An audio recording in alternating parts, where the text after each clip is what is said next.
লক্ষ্মীপুরে পারিবারিক বিরোধ মীমাংসা করতে গিয়ে গুলিবিদ্ধ হয়েছেন এক প্রবীণ মাতব্বর। অভিযোগ, সালিসির সিদ্ধান্তে ক্ষুব্ধ হয়ে অস্ত্র বের করে তাকে গুলি করে এক যুবক। এ ঘটনায় শুধু আহত পরিবারের নয়, আতঙ্ক ছড়িয়ে পড়েছে পুরো এলাকায়। স্থানীয়দের অভিযোগ, সন্ত্রাসীদের ভয়ে প্রকাশ্যে মুখ খুলতেও সাহস পাচ্ছেন না অনেকেই। থাকছে তথ্য ও ছবিতে প্রতিবেদন। আমার এই ছেলে, তুমি আমার ঘরে গেলে কেন? আমি দাঁড়াইছি সামনে, আমি বলছি দেখা ওরে আমি নিছি।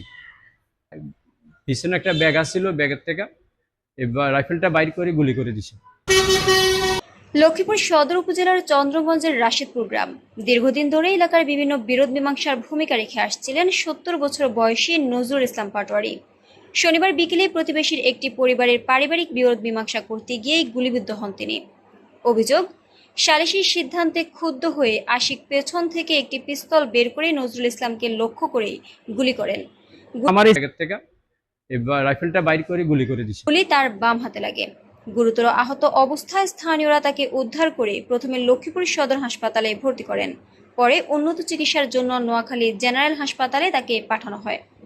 মানে 6:30টার সময় নজরুল ইসলাম 75 বছরের একজন বৃদ্ধকে আমাদের সদর হসপিটালের ইমার্জেন্সিতে নিয়ে আসা হয়েছে। ওনার কমপ্লেন ছিল ওনাকে গুলি করা হয়েছে। আমরা প্রাথমিক চিকিৎসা দিয়ে ওনাকে আপাতত নোয়াখালী মেডিকেল কলেজে সার্জারি ডিপার্টমেন্টে রেফার করে। এক হাসপাতালে শোয়া আহত নজরুল ইসলাম পাটোয়ারি তিনি বলেন, আমি সালিশ করতে গিয়েছিলাম, কোনো কিছু বুঝে ওঠার আগেই আশিক আমাকে গুলি করে।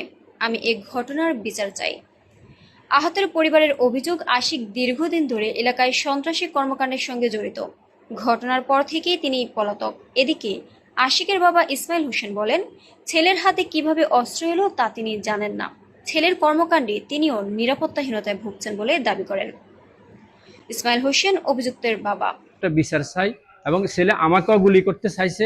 ছেলেকে বিদেশ পাঠিয়েছি, ব্যবসা দিয়েছি, কিন্তু কিভাবে তার হাতে অস্ত্র এলো বুঝতে পারছি না। এখন আমরাও নিরাপত্তাহীনতায় আছি। স্থানীয়দের অভিযোগ, এলাকার অস্ত্রধারীদের দৌড়াতে সাধারণ মানুষ ভীত সন্ত্রস্ত। অনেকেই প্রতিশোধের আশঙ্কায় প্রকাশ্যে কথা বলতে চান না। তাদের দাবি, দ্রুত আশিককে গ্রেফতার করে আইনের আওতায় আনা হোক। তা না হলে এলাকায় আতঙ্ক আরও বাড়বে।